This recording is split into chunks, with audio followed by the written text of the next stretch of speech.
Good morning. In this particular video, I'm going to discuss distillation.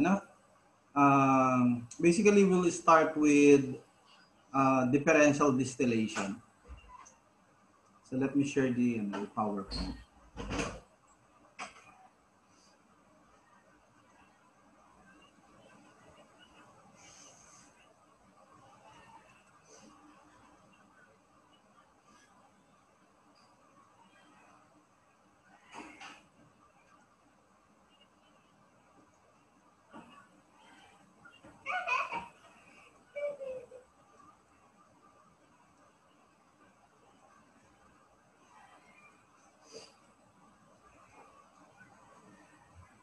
Okay, so I'm a faculty of Malayan Colleges, Laguna.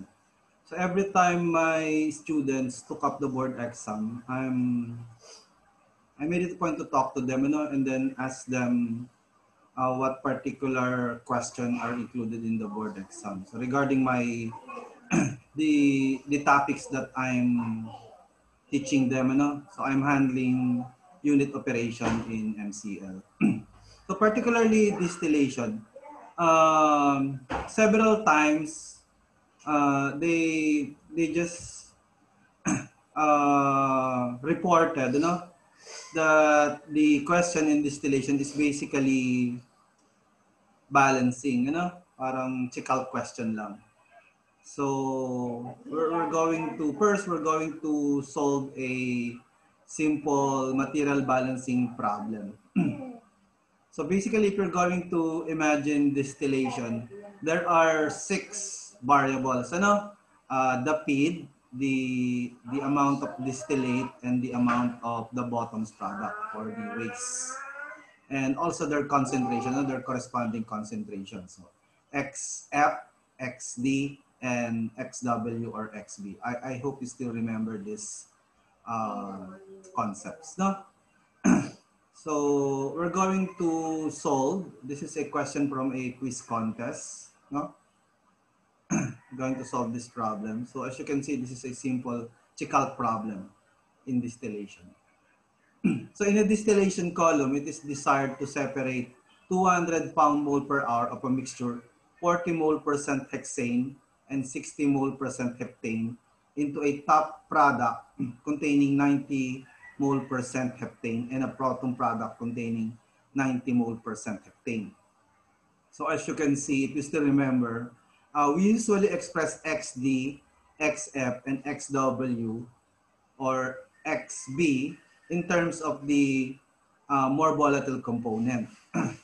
So how do we determine the more volatile component in the case of hexane and heptane? Generally, it's the one with a lesser molar mass. So it would be hexane and heptane. It would be hexane. So XF is 0.40 and XD would be 0.95 while XB will be 0.10. 90 mole percent heptane kasi, so 0.10 na lang yung hexane. So the question is, what is the mass flow rate of the bottom's product? So basically the solution is, you're just simply going to solve for W, or B. So kaya lang, ang lalabas pa doon is the molar flow rate. So you need to calculate the average molar mass of the bottom product. Tapos multiply niyo lang doon sa mass flow rate. Ganun lang naman yan. Okay?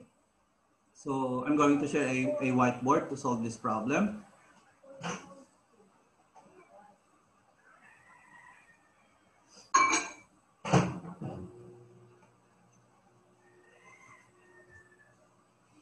So first, I'm going to illustrate a distillation system. I hope you still remember this, for a simple distillation system,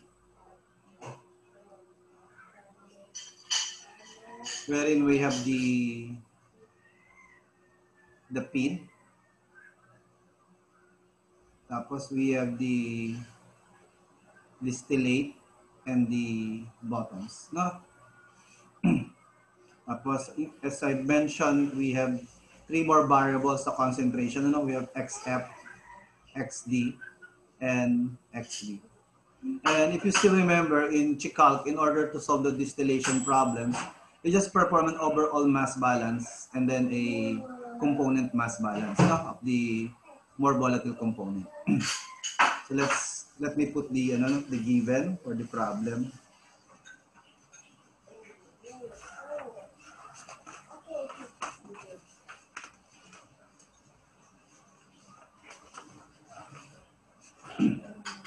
So we have 200 pound moles per hour for F.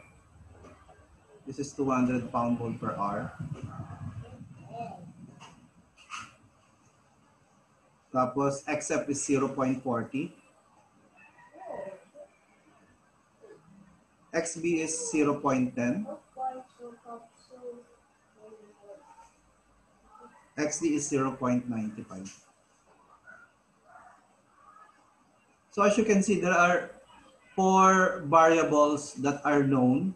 Tapos only 2 variables are unknown. And then we have 2 equations, the overall mass balance and the component mass balance. So you can easily find D and B using 2 equation, 2 unknown process. Ano? And then basically just calculate the average molar mass of your bottoms product, and then multiply that to B. You're going to find the mass flow rate of B. Let's do that. First, let's perform an overall mass balance.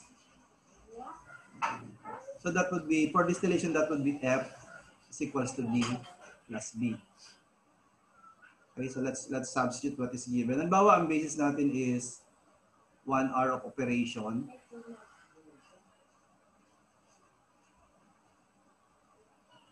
So this is 200 pound moles. D plus B.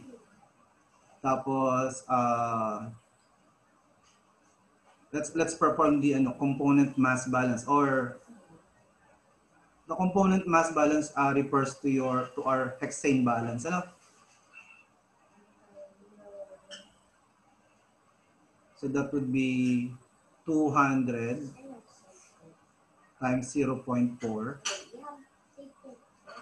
Tapos D times 0.95 plus B times 0.10. You simply need to solve these 2 equations. Ano? So just try to get a calculator, probably a piece of paper and ball pen, para hindi kayo mainip habang nanonood kayo ng video. So, input nyo lamang yung dalawang equation.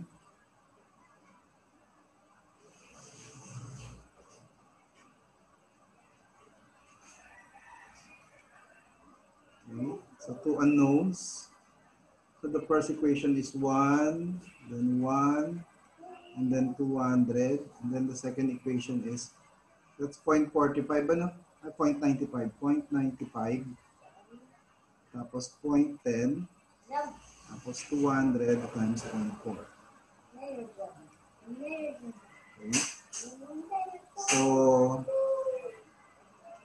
Okay.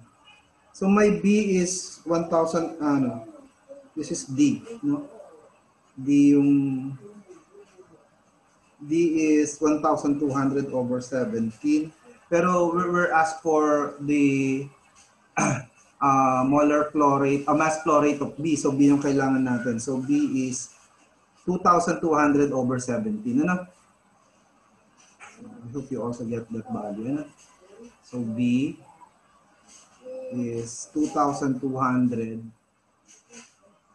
over 17. This is in pound moles per hour. So in order to convert this to pound mass per hour, we need to calculate the average molar mass. Ano? So you remember the formula for average molar mass? So the average molar mass is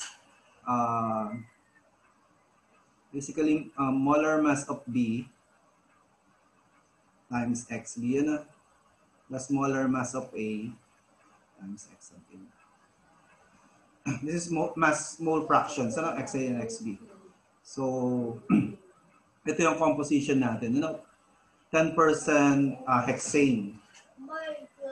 So, hexane is C6H14. So, the molar mass of hexane is 6 times 12 plus 14.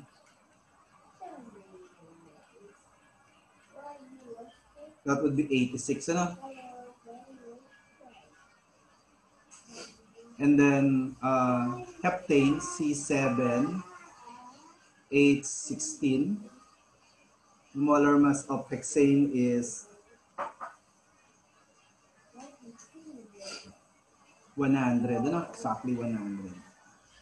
So just substitute it right here. So, halimbawa ito yung MB is heptane. Hexane. Hexane is 86. So times 0.10 plus this one is your hexane 100 times 0.1. So, so the average molar mass is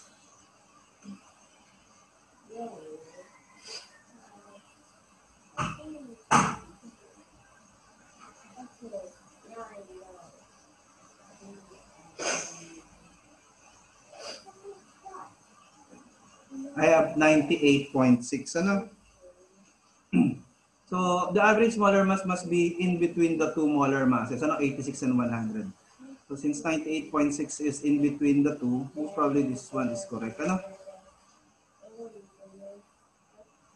Per pound mole. So basically just multiply this to 2,200 over 17. Multiply the two values.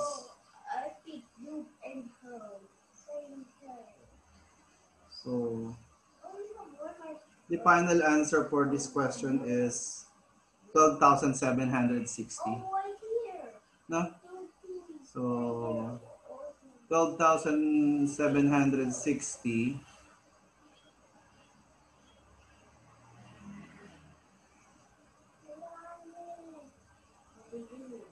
pound mass per hour. Kaya lang, the question is asking us for 3 significant figures, so we can round this up to 12,800, okay? Pound mass per hour. So ito yung magiging final answer natin. Ano?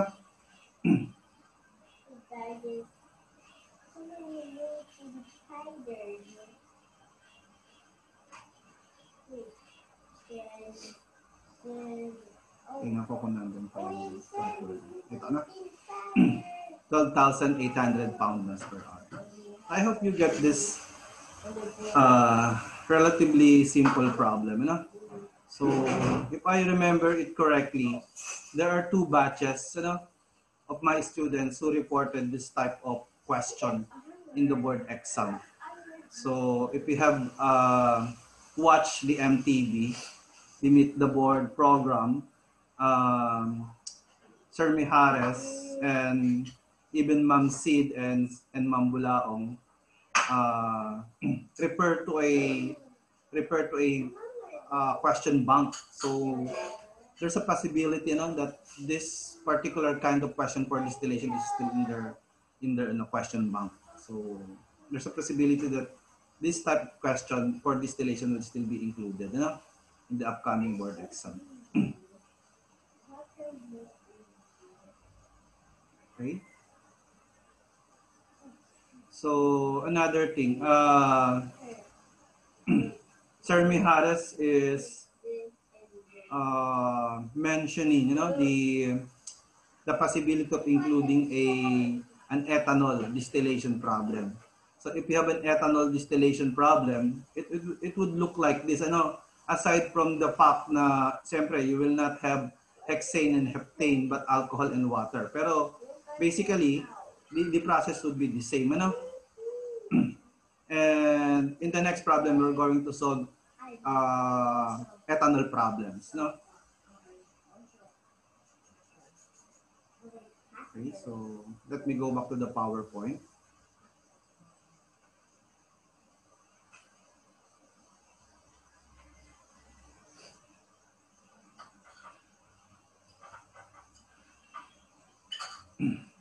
Okay.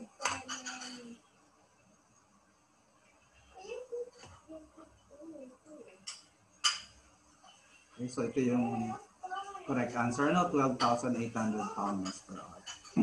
I hope you reviewed this type of problem, no? Ganito lang naman yung lumalabas sa distillation. So, usually ano yan, tatlong question. They will ask you pwedeng what is the rate of the distillate, pwedeng what is the rate of the bottoms, pwedeng what would be the molar mass flow rate of the bottoms, pwedeng kung ano yung average molar mass ng distillate, kaya ng bottoms. Maraming pwedeng itanong. Basta alam niyo naman yung diniscuss nila na situational, tatlo. Mamaya sa seat work nyo merong ganito. May situational problem na similar to this one sa sa practice test, sa PT,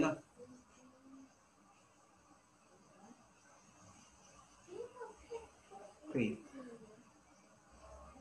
So next, I'm going to derive the Rayleigh equation. So I always derive this when I'm teaching this Rayleigh equation. So my reason is that when you know how the equation is derived, however complicated the problem is, there's a greater probability that you can solve it if you know the derivation of the formula. No? So this is the Rayleigh equation. This is just for batch distillation or for differential distillation. This is ln F. F is the amount of feed or the flow rate of feed or the molar flow rate of feed. X sub F is the concentration of the more volatile component, while W is the molar flow rate of the waste or the amount of waste. Kasi batch nga to, amount of waste. Tapos XW is the concentration of your waste. Alpha AB is the relative volatility of A with respect to B. So generally, as we go along with our derivation, I would like you to recall that relative volatility A with respect to B is basically volatility of A with respect divided by volatility of B. Ganun lang naman yun. And then ln or natural logarithm of F times 1 minus XF all over W divided by 1 minus XW. Okay? So, yun. XF is the concentration of the more volatile component in the feed, while XW is the concentration of the more volatile component in the residue. Okay, so let me share the whiteboard to derive this equation. And then also in the process, we're also going to derive the some of the useful equation for distillation. We're going to derive the alpha AB is equals to YX over X divided by YX over X. We're going to derive also that equation. Let me, I'm going to share a whiteboard.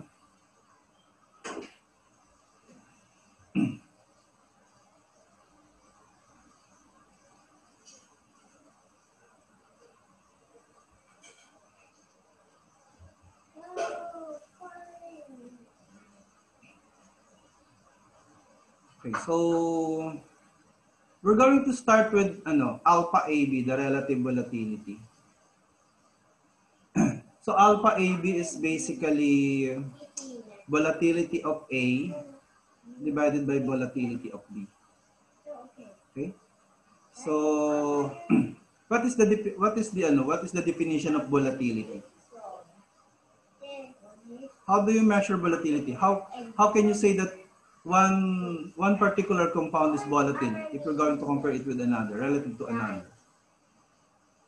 So generally, if you're going to think of volatility, generally the more volatile component has a higher vapor pressure. No? So this is directly proportional to vapor pressure of that particular component. No? So P sub A. Tapos, sa definition, syempre it is dependent on the concentration. So that's why we're going to divide P sub A with X sub A. You still remember this? From your unit operation, this definition of volatility, ano? So, ganun din sa B sub B. Yun nga lang, syempre, partial pressure of B with respect to mole fraction of B. So, if you're going to insert or replace, substitute dito VA and VB on the definition of relative volatility, you're going to get P sub A over X sub A divided by P sub B divided by X sub B. Okay. Tapos,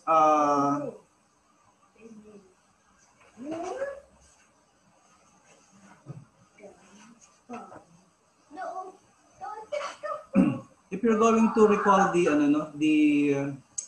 equation, Y sub A is equals to P sub A over total pressure.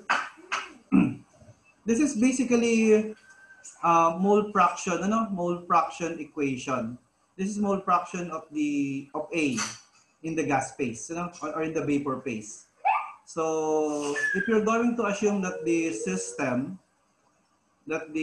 vapor phase follows the ideal gas equation, you will arrive at this equation, P sub A over P total.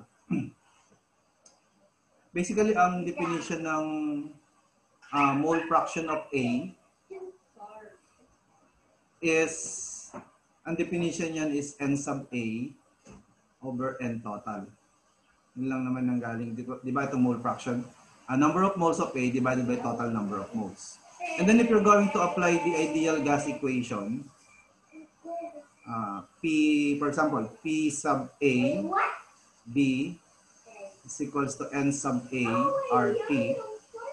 We're going to apply this, and then you're going to substitute this in this equation. All the other variables will cancel out, PT, B, N, T, R, T. If we're going to substitute this in this equation, all the other variables will cancel out. For example, since they're occupying the same volume, this will cancel out. The same gas constant and the same temperature, this will cancel out. And then what will remain is the pressures, P sub A over P sub T.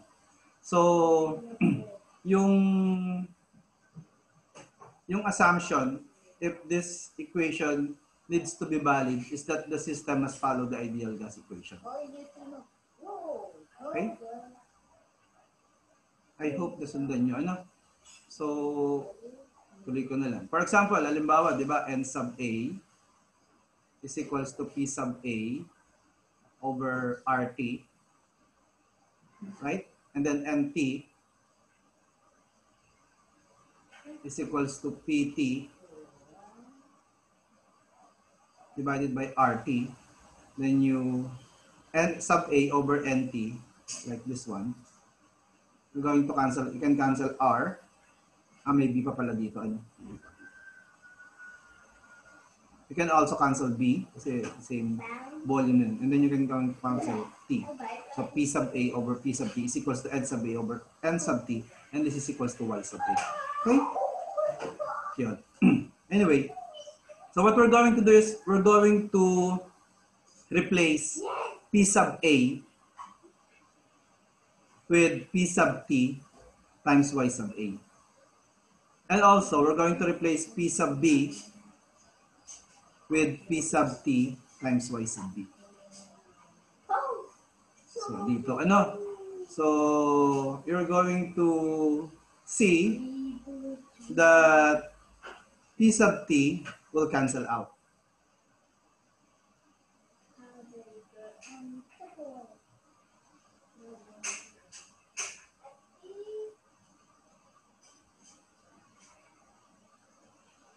This will cancel out.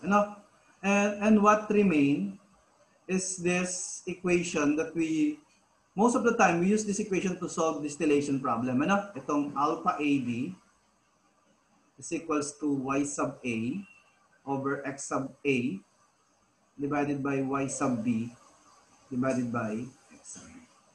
So mamaya gagamitin natin itong equation na to aside from the Rayleigh equation to solve some problem. Okay? So di ba yung sabi ng mga teacher natin nung college, ano? Pag may distillation problem tapos medyo mahirap siya, hindi niyo alam ang gagawin niyo. You start with this equation, di ba? You start with this equation. So usually you can use this equation. This is the ito yung parang instantaneous equation, ano? Kung ano yung relationship ng y sub A dun sa x sub B. Andi dito yun, ano? Okay. So mamaya makikita niyo or marirecall niyo, ano? Kung paano ginagamit yung equation nito. So since medyo puno na yung ating whiteboard, i-clear ko muna in order for us to continue with our derivation of the Rayleigh equation. Bali dito tayo magsisimula, ano? Dito sa alpha AB y sub A over x sub A y sub B divided by x sub B.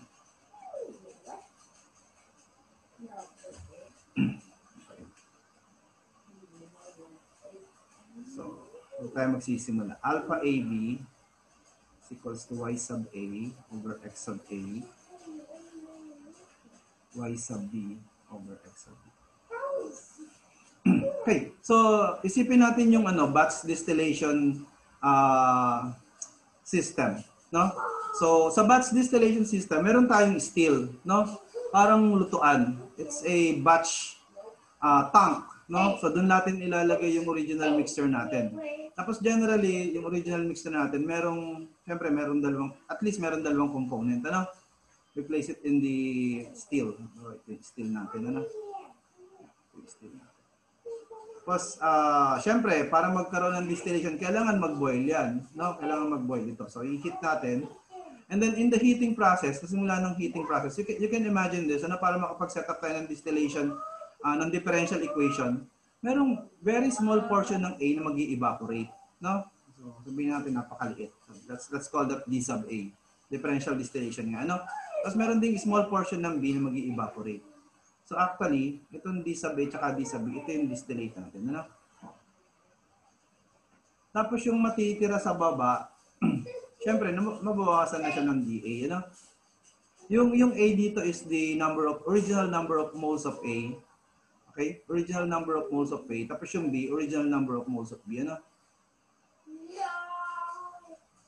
So yung DA is the differential number of moles ng A na nag-evaporate. Okay? Tapos, let's express this equation in terms of the dA and A minus dA. No? So, for example, y sub A. Paano ba yung y sub A? So, y sub A is basically dA divided by dA plus dB. Tama? Dalawa lamang naman yung dito, di ba? dA lang at saka dB. So, yung y sub A, dA divided by dA plus dB. Tapos yung x sub A, paano yung x sub A? Yung x sub A naman, it would be A minus dA divided by A minus dA plus B minus dB.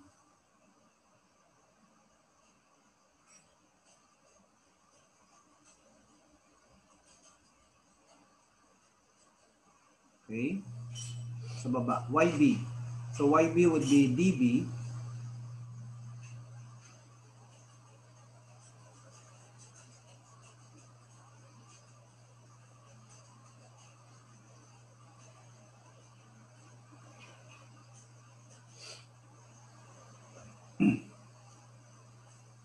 ito na ako na, YB. dB divided by dA plus dB. Tapos, finally, XB. XB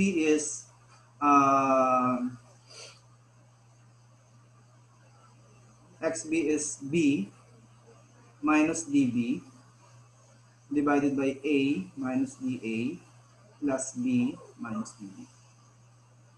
Okay? Tapos we're going to cancel out similar terms. So ito, tsaka ito will cancel out. Tapos ito, tsaka ito will cancel out. So basically, ang natira na lang sa atin ay dA, A minus dA. Ito pa rin yung alpha AB, ano?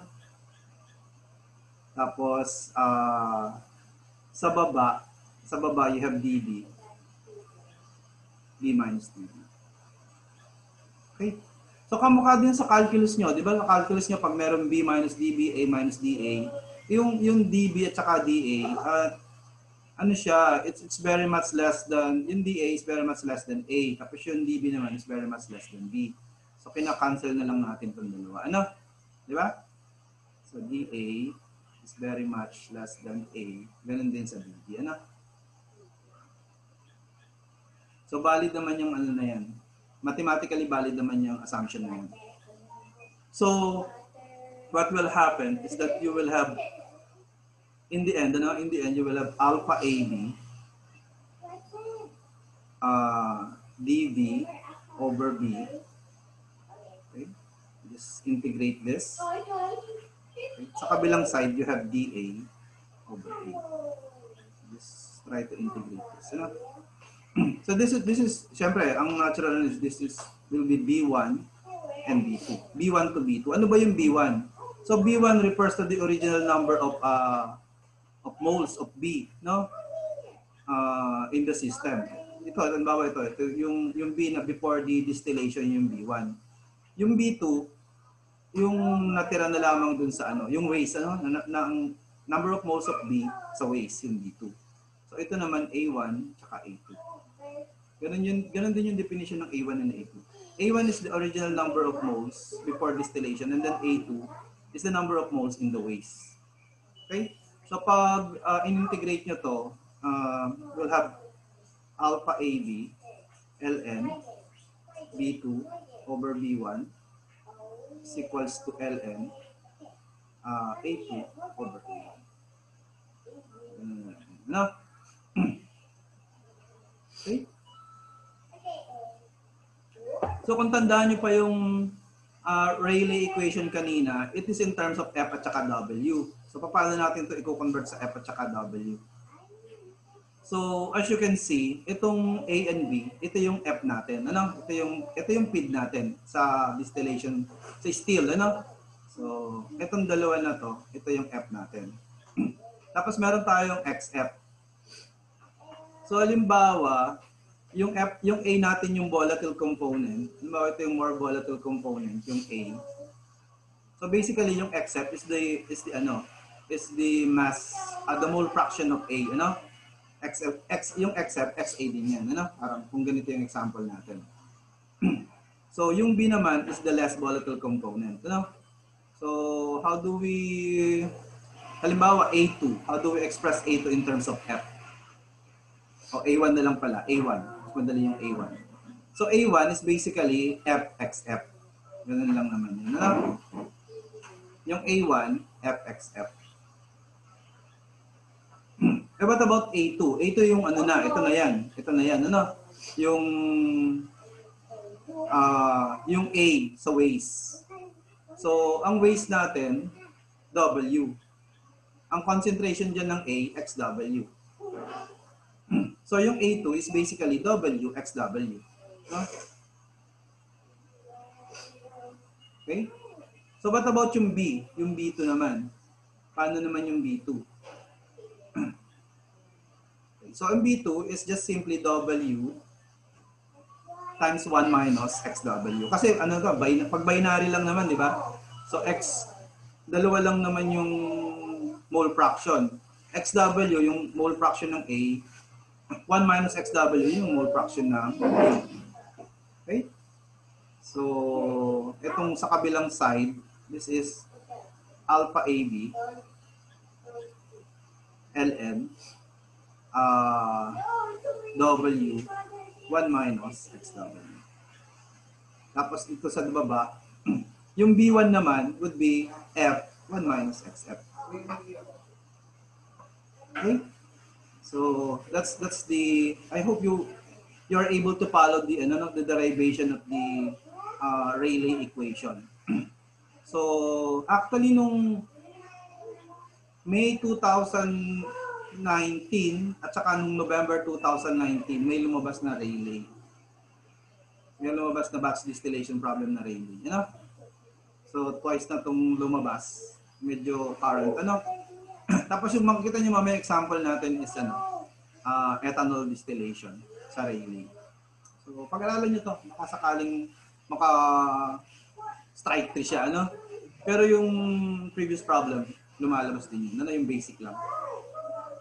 Okay, so I hope you get the derivation. Ano? Marami kayong makukuha dyan. Kahit paikot-ikot. Kasi pinapaikot nila talaga eh. Iba yung... Marami kaming questions ng Rayleigh problem na lumabas na before. Pero yung lumabas ng it's not the same. Ano? It's different. So kahit kaya dapat naiintindihan nyo yung derivation para kahit paikot-ikutin kayo ng examiner. Kaya nyo sagutan.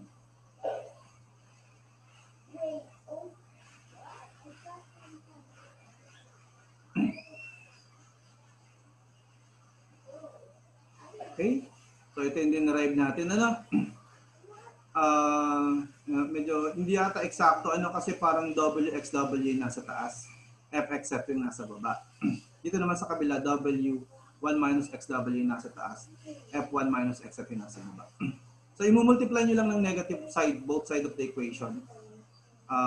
Masisimplify na yan sa ganun. The same form.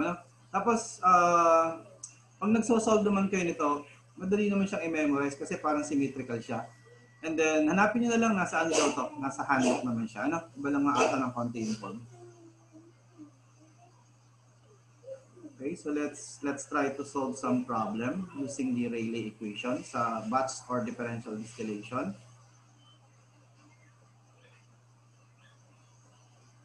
Okay, first problem. First sample problem. This is an old one.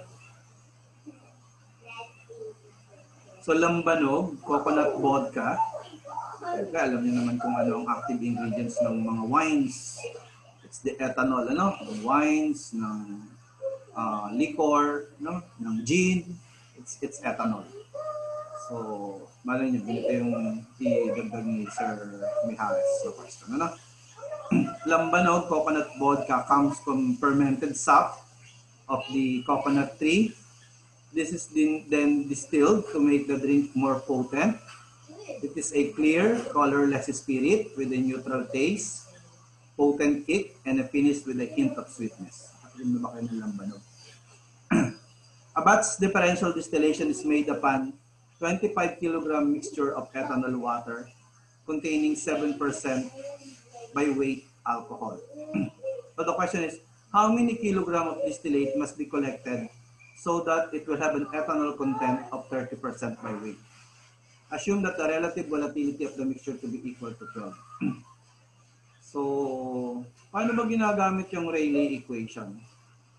So, kung natatandaan nyo, dun sa simple check-out problem natin ng distillation, generally, 4 na variables yung given. Tapos, we have 2 equations, So, dapat, 2 lang yung unknowns, So, pag gumamit na kayo ng Rayleigh, you can solve problems with 3 known variables. Tapos yung Rayleigh equation will serve as the third equation. Okay? So for example, halimbawa dito sa lambanog production. Halimbawa, alam niyo yung amount nung tuba nyo. Tuba yung tawag sa fermented sap, Tapos alam niyo yung concentration ng ethanol.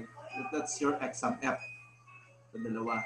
Tapos you know the concentration of alcohol dun sa lambanog. Okay? So you can predict the by using the Rayleigh equation as the third equation, you can predict the amount of distillate, Nababantayan nyo. Tapos pag yun na yung amount ng distillate, stop nyo na yung distillation. And generally, pag mga backyard producer, check lang nila yung concentration ng ethanol. Siyempre, tinitikman nila, di ba? Kung gano'n na yung lasa, kung may guhit na. At saka yung density. Probably they have this, may nabibili naman na nilulubog lang, tapos you can read the density. Familiar with that, with that device that measures density, So, ganun lang. So basically, 3 equation, overall mass balance, tapos alcohol balance, tapos Rayleigh equation, and then probably you can solve this problem. Okay, so let me share let me share a blackboard, a whiteboard.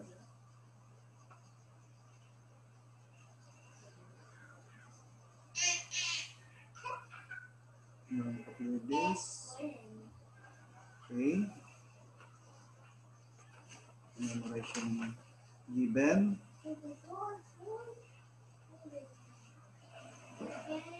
Okay, so first let me draw the system, the distillation system. This is our steel, no? This is our steel. Tapos nag-charge tayo ng 25 kilogram ng tuba.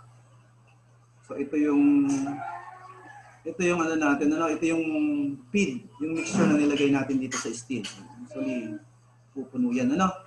Tapos we have the concentration. So after fermentation, usually meron yung mga 7 to 10% ng alcohol. So ito yung given sa problem, ano? 0.07. Ang tinatanong kung ilang kilo yung lambanog na mapuproduce natin.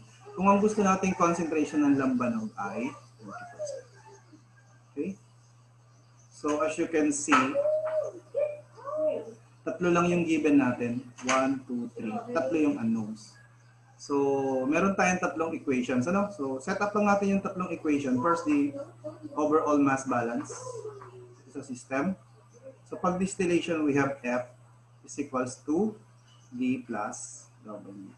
So ang F natin is 25 kilogram. Tapos D plus W. Okay? Tapos sunod is alcohol balance. Ano? We're going to perform alcohol balance.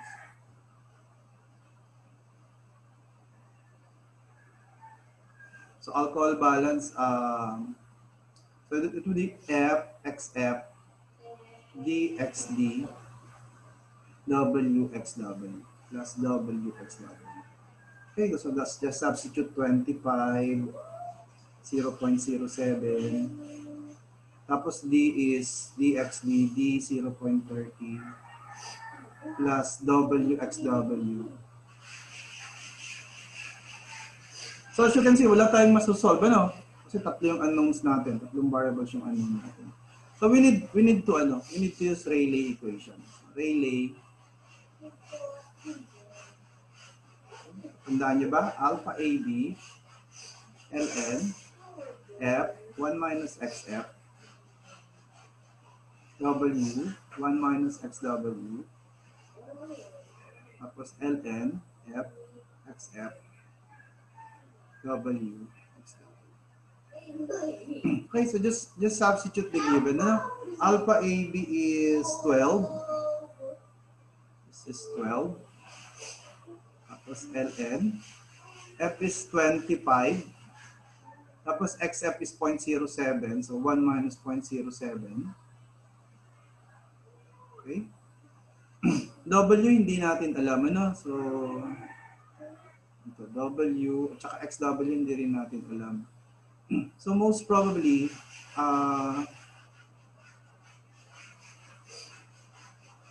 we'll use these two equations, ano, para maging isa na lang yung unknown sa Rayleigh, ano. So for example, di ba yung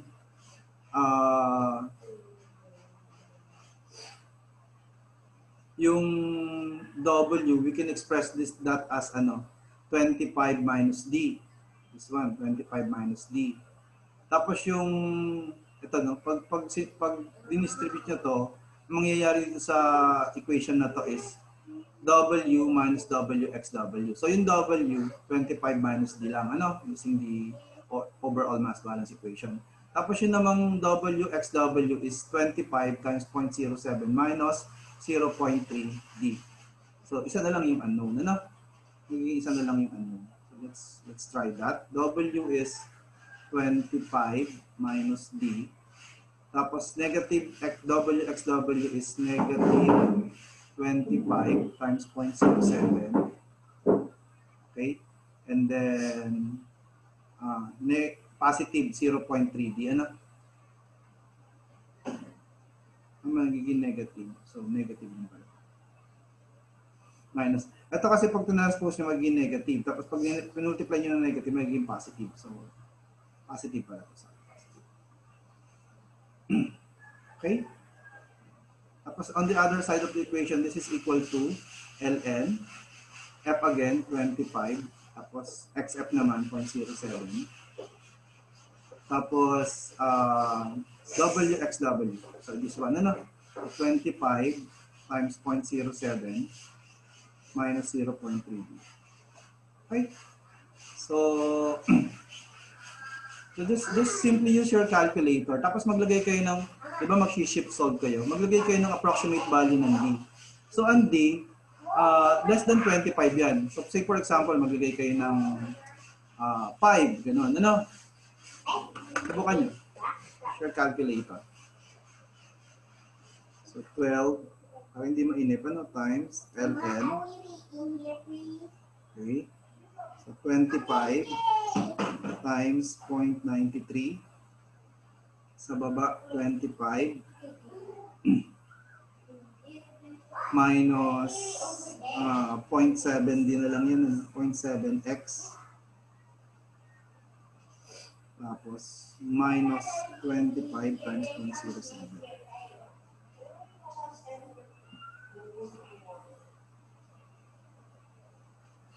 Okay. So ito yung sa isang side, ano? ln naman ako. Tapos sa kabilang side, ang alpha equal, mas madali, ano? ln. Sa taas, 25 times 0.07. Sa baba, 25 times 0.07 minus 0.3 alpha x. Okay.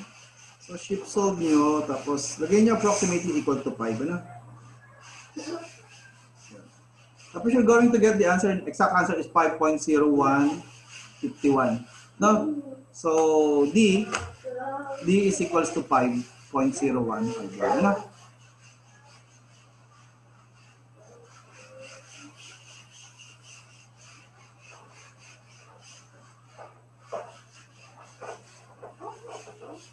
Okay, so ganun lang yung gamit ng ano, no? Medyo challenging ng konti yung pag-substitute dito, no? Para maging isa lang yung kuminsan, no? Pero ito na ata yung pinaka-komplikado. Yung iba simple lang naman.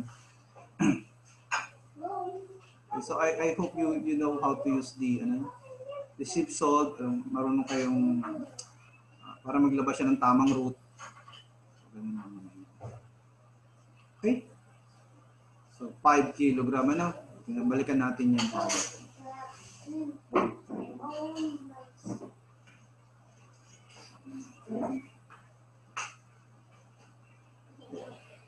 So, ito yung sagot natin. Ano? Letter A.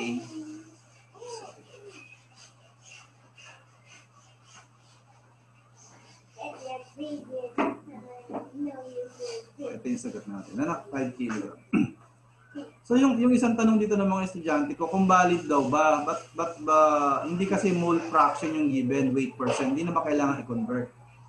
So, I try to derive the Rayleigh equation using mole mass fraction and it ends up with the same equation. So, valid ang weight percent. As long as yung relative volatility na given ay weight per weight din to. No? So, yung 12 naman, kinumpute namin from the handbook, weight per weight ito. So, kaya tama naman yung answer dito ng board na 5 talaga.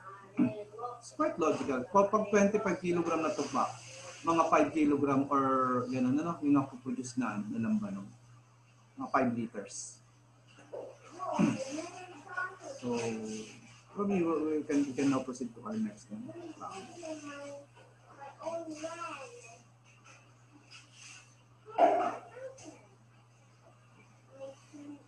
Okay, so this is sample problem number 2 for Rayleigh equation or for batch distillation or differential distillation. A solution weight containing 35% by weight toluene and 65% by weight benzene is subjected to a simple batch distillation at atmospheric pressure. So for this purpose, assume relative volatility is equal to 3. Okay? If the distillation is discontinued when the weight of the distillate amounts to 45% of the charge, calculate the amount of benzene in the distillate as percent benzene in the charge. So, ang tinatanong is the amount of benzene in the distillate as percent benzene in the charge. So, parang recovery yung tinatanong. Ano? So, in order for you to answer the percentage recovered, kung na-imagine nyo, kailangan alam nyo yung D, yung amount ng distillate. Tapos, dapat alam nyo rin yung XD. So, basically, you multiply the two, DXD, yun yung amount nung benzene na na-recover. Divided by the total. So, yung total naman, 65% siya ng initial. Diba? Okay. So, ganun lang yun. Tapos times 100%.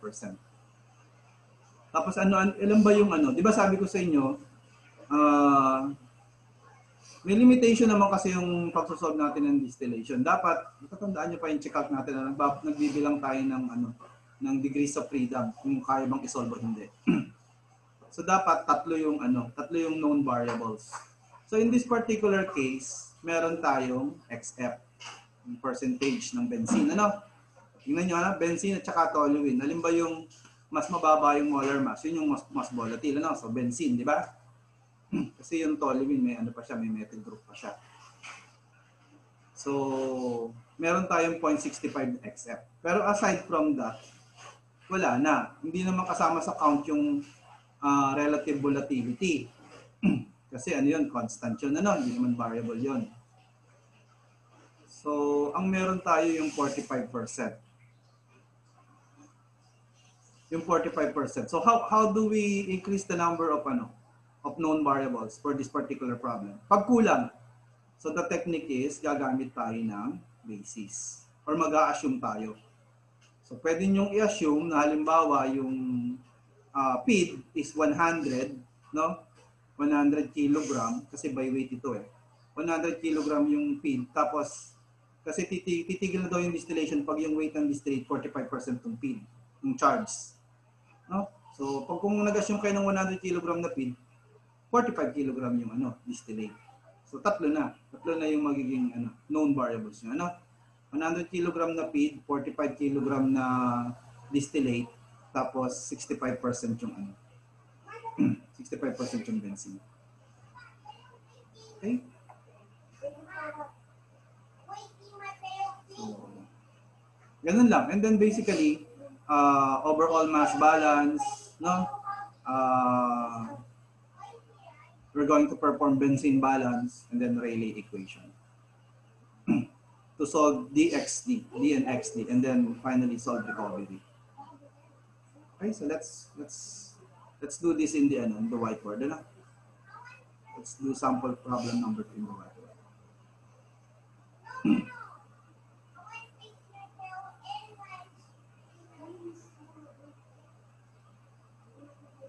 Include this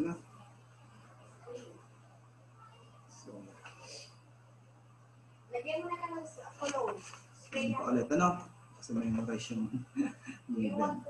So let's draw our system. Lagyan natin ng cologne. So ito yung ating steel.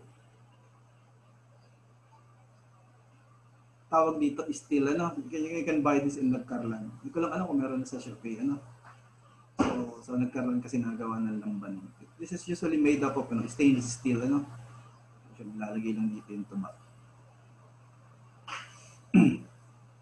Okay, so pero yung problem natin ngayon hindi na siya ethanol, we have benzene toluene na. So originally, tandaan niyo pa naman what we have is XF. Ito lang yung meron tayo, XF natin is 0.65. This is the concentration of benzene, So ang gagawin natin para dumami yung available data natin or yung available variable natin, gagamitin natin as basis na meron tayong halimbawa 100 kg ng F. Okay? So, ang consequence niyan, yung distillate ay magiging 45 kg. Hindi natin alam yung XD, hindi rin natin alam yung, at currently, hindi natin alam yung WXW. Pero as you can see, pag nag-overall mass balance tayo, you can easily calculate W. Diba? Kasi F is equals to D plus. So F is 100 kilogram. D is unknown. Tapos W is 45 kilogram. So D is 55 kilogram. Ay, sorry. D, ano pala? W pala, no? Ito pala yung 45. Sorry.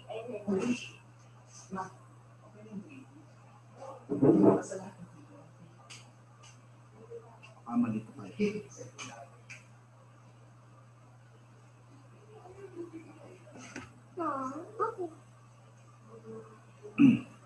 Okay, so this is 100 kilogram.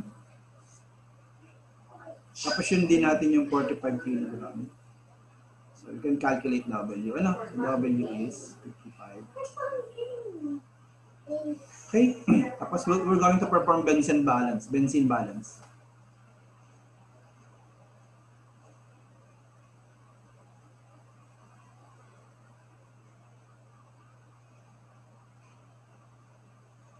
So, kamukha din yung equation kanina, no? F, XF, D, XD, plus W, XW. Diba? F, XF, D, XD, W, X, plus W, XW. So, ito, 100 times 0.65. Tapos yung D, 45. Unknown yung XD. W is 55. Unknown yung XW. So at this point, wala na tayong masosolve with our two equations. Kasi, yun, meron pa tayong dalawang unknowns. Tapos actually, ito na lang equation yung available. Ito, nasolve na natin ito. So yun, we're going to resort to Rayleigh. Okay, so ito yung Rayleigh natin.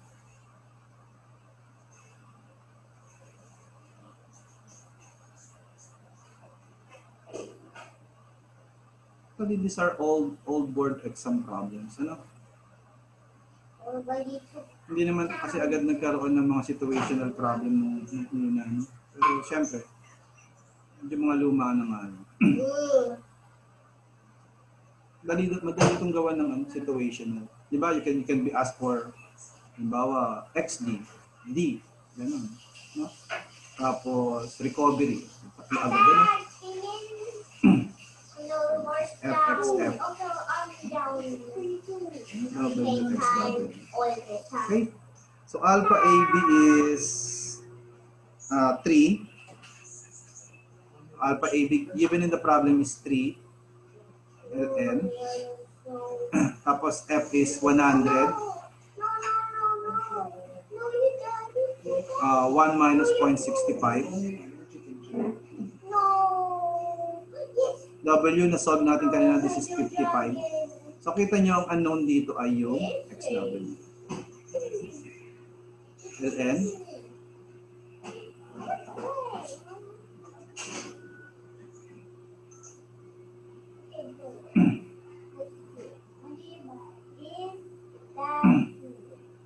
Tapos F is 100.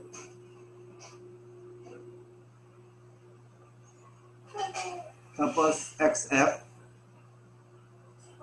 is 0.65.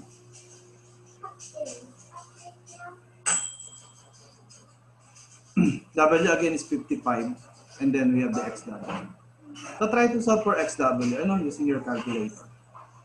So sa value naman ng XW, syempre from 0 to 1 yan. So maglagay lang kayo ng estimate na from 0 to 1, no? Para mas mabilis siyang mag-solve. So let's try to get your calculator para hindi ma-board. Okay, matapos yung video.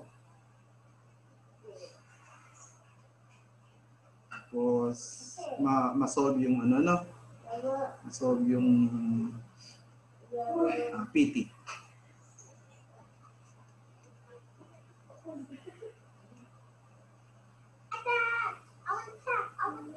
Okay, so make sure na kaya yung input itong ano ha, itong equation sa calculator.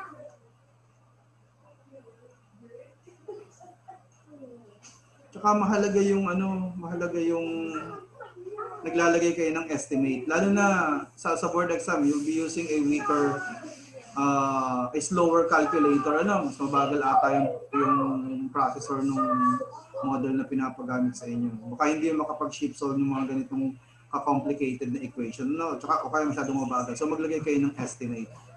So, pwede maglagay kayo, ano naman yun eh. XW, ano? So 0.65, it should be less than 0.65, no? So for example, lagay nyo ano, 0.3, no? Pwede lagay yung 0.3. Ships 0.3.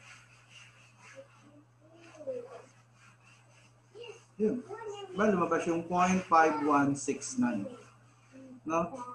So, since meron na kayong value ng XW na 0.5169, ang kailangan nyo D at saka XD. Ano? Actually, may D na tayo. Ang D natin ay 45. Ito na yung D natin. Yung XD na lang yung kailangan natin. So, substitute natin sa benzene balance equation yung 0.5169. Tapos yung W natin ay 55. Yung D ay, ito pala. Ito pala ano, ito kompleto na. Ayan, yun lang pala. Then solve for XD. So 100 times 0.65. Tapos 45.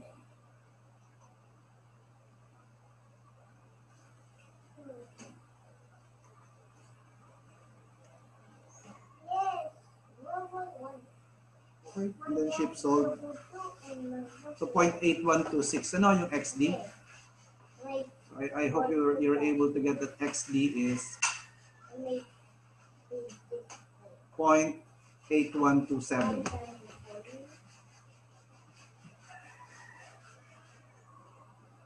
Tapos yung recovery, common sense na lang naman yan. Ano? So, multiply nyo na lamang yung D, which is 45, times this one, 0.8127. Recovery kasi yung tinatanong. Over the original. So, the original is 100 times 0.65. And of course, times 100%.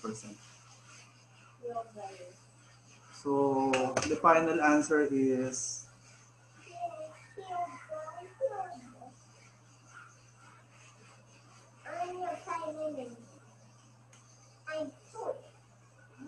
$56.26. Ano? 56.26%.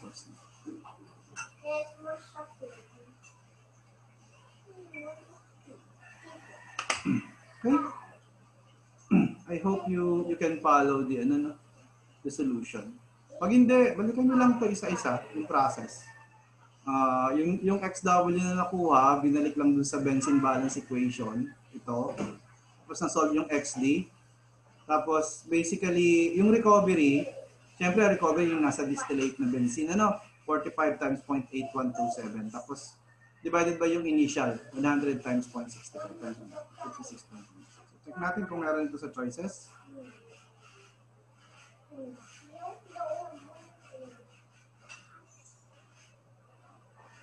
Letter D. Ano?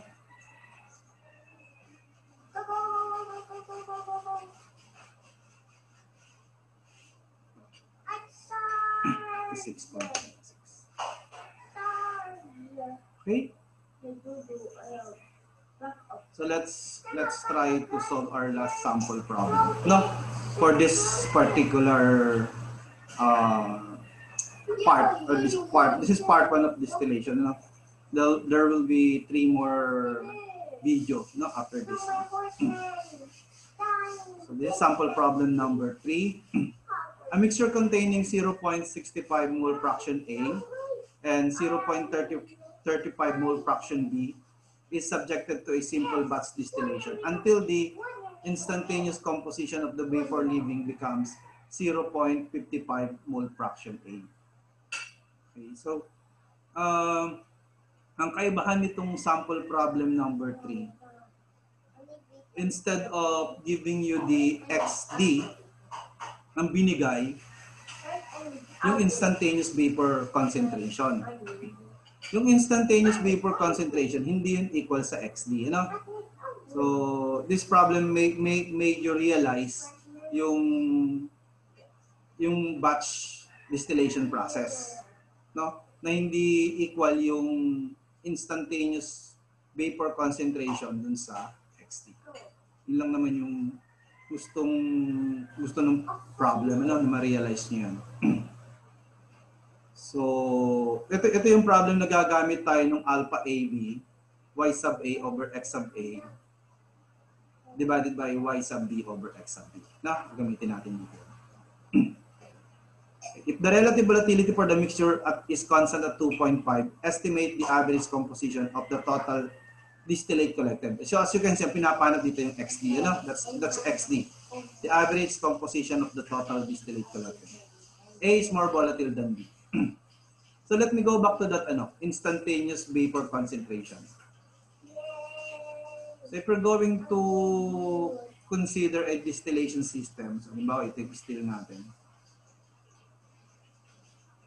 Tapos may feed dito, ito yung sample natin, tapos i-heat natin yan, di ba? So ito yung usually meron pa kayo dito isang reservoir. Dito nyo nilalagay yung dito iniipon yung distillate. So siyempre may condenser dito. Okay. So what this problem is telling you, no? Yung concentration ng distillate na naiipon nyo dito, ito yung XD. What this problem is telling you is that XD is different from the instantaneous concentration right here. So halimbawa, ang instantaneous concentration dito is y sub A. Iba yon dito. No? Magkaiba sila, hindi sila equal. Kasi pag inimagine nyo, actually, yung y sub A nyo, habang nagpuproceed yung distillation, pababa to ng pababa. Di ba? Pababa ng pababa yan. Kasi sa umpisa, relatively marami pa kayong alcohol, so mataas pa yan. Kung halimbawa, ethanol, water, Madami pang alcohol sa umpisa ng distillation, so mataas pa to. Tapos, mag-i-evaporate. Unang kasi mag-i-evaporate yung distillate sa yung ethanol kaysa dun sa water. So, habang tumatagal, bumababa to ng bumababa. Tapos, iniipon nyo to dito. So, syempre, madali lang na ma-imagine ninyo. Ito, parang yung XD, parang average yan ng y sub A. Pero definitely, hindi sila equal. Ganun lang yun. So sabi ko nga, in this problem, gagamit tayo ng equation na alpha AB is equals to y sub A over x sub A, y sub B over x sub B. Okay? So let me share a whiteboard to solve this one.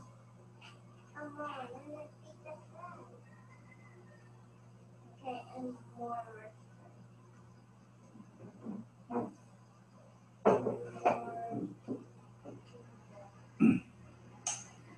So let me draw the system.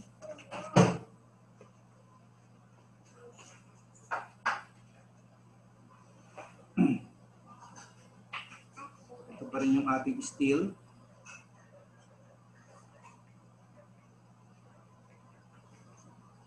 Okay, tapos ito yung distillate natin, Ito yung waste. Ang given natin ay yung initial concentration nito, XF, 0.65.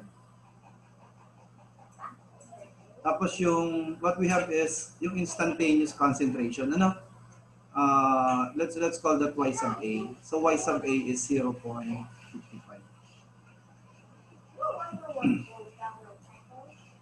So actually yun lang yung given.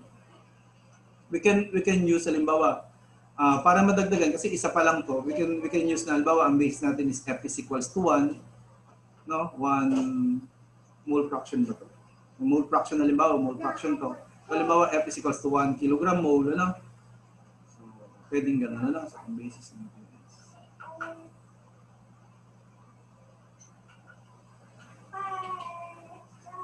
So, dalawa na sila, ano?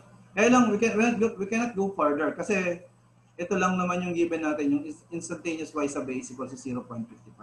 So, probably what we can do is, we can use this given, y sub a 0 is equal to 0.55 at saka yung alpha AB na given. So may given kasi tayo ng alpha AB. Alpha AB is 2.5. So alpha AB is 2.5. We can use this to find XW. So pag nakuha natin yung XW, together with XF and F, we can solve this problem. Okay? So, ang tinatanong dito ay XD. XD yung tinatanong. So, remember, ang y sub a is not equal to XD.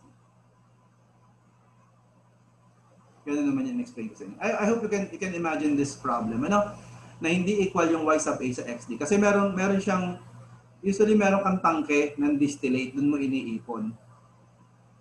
So, ang nangyayari actually yung XD, average y sub a siya. Okay? Ngayon, actually yun namang yung XW naman, actually equal naman to sa XA. Bakit? Kasi wala ka naman tangke nitong waste. Yung waste mo nandito lamang din yan sa steel. So, yung inequilibrium dun sa y sub a, kasi nga gagamit tayo ng y sub a over XA. Yung inequilibrium dun sa dun sa y sub a is actually XA. Is actually XW. No? Andito lang kasi yung waste. Andito lang yung waste. Ito na rin yung pinakatangke ng waste nyo. Kaya XW is equals to XA. I hope you're getting that. It's quite important in understanding this problem. Okay, so let's solve this one. First, we'll be solving XA. So gagamitin natin itong equation na to. Alpha AB is equals to y sub a over x sub a, y sub b over x sub b. Okay? So alpha AB is 2.5. Tapos y sub a is 0.55. Okay? Hinahanap natin yung x sub a. Yung y sub b naman, kasi since binary lang yan, yung y sub b is simply 1 minus 0.55. 1 minus y sub a lang yan. Ano? So this is 1 minus 0.55. Ganun din yung x sub b. Yung x sub b naman ay 1 minus x sub a. Just try to solve x sub a and this will be equal to xw. Your calculator.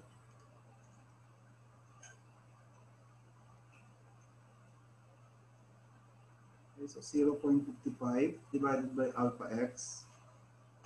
1 minus 0.55.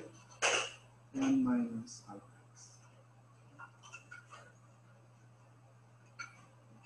You're supposed to get 0.3284. Kaya niya? Okay, so with that, we now have three known variables. F 1 kilogram mole, XF 0.65, tapos XW 0.3284. So, yun, ganun pa rin naman yung yung process. Mag-overall mass balance tayo. F is equals to D plus W. Substitute yung given, 1 kilogram mole. Wala tayong D at saka W. So, dyan lang yan. Tapos, component balance. Component mass balance. Kalimutan ko na kung ano yung... Anyway, check nyo na lang Parang ethanol din ata. Anyway, check nyo na lang. It's a problem. So, ganun din FXF, DXD, plus WXW. Actually, you can pwede nyo namang hindi isulat ito. You can, bawa, F is 1, times 0.65. Ito yung pumapasok. Tapos yung lumalabas sa taas ay D. Hindi natin alam yung D, at saka yung XD. Diba? W, hindi rin natin alam yung W, pero meron tayong XW. 0.828. Okay, tapos magre-relay lang tayo. Tandaan nyo pa relay. So alpha AB, ang alpha AB natin ay 2.5. Hindi ko na susulat yung equation, hindi na kasi space. Tapos F natin is 1 times X, 1 minus XF, 1 minus 0.65. Tapos W times 1 minus XW. Meron tayong XW. So W yung unknowns natin sa relay. Ano?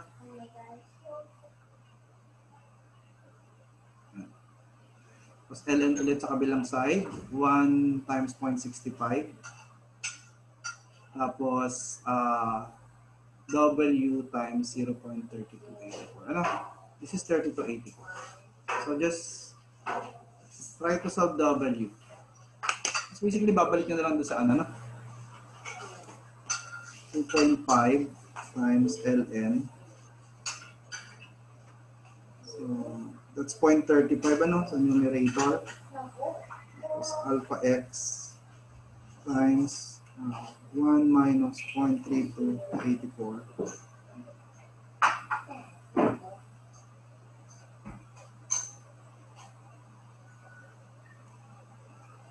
$0.65.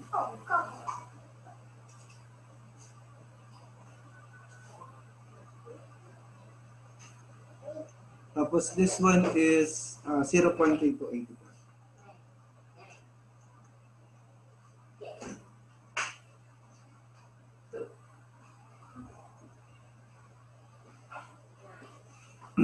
Okay, so I'm getting 0.2141, ano? The W. But you get the same number, ano? 0.2141. So, babalik lang natin yan, ano? If W is 0.2141, XD kasi hinahanap eh. So, you can calculate D, no? So, D is ilan yung lumalabas? 0.7859, no? Bali yung nakuha yung W dito, substitute lang doon sa overall mass balance para makuha yung D. 0.7859. Tapos dito sa component mass balance equation, ito ay 0.7859. Tapos W is 0.2141. Tapos XD is, try to solve this. Yan yung nahanap. Yan yung final answer. Ano? 0.65. Tapos 0.7859 times XD, X, alpha X, plus 0.2141 times 0.3284. No? Keep solve. So, XD is 0.74. Yun yung final answer, no?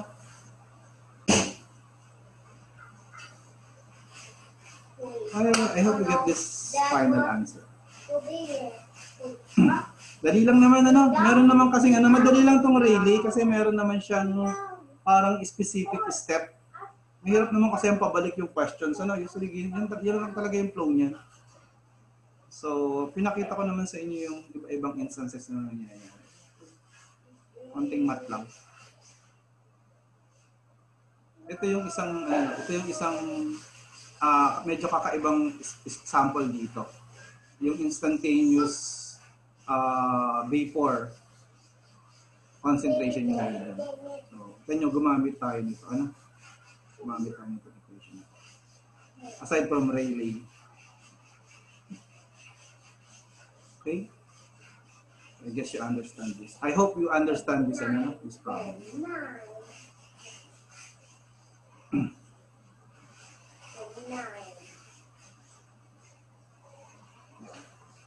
So as you can see, this is the final answer for this problem. Ano? 0.74.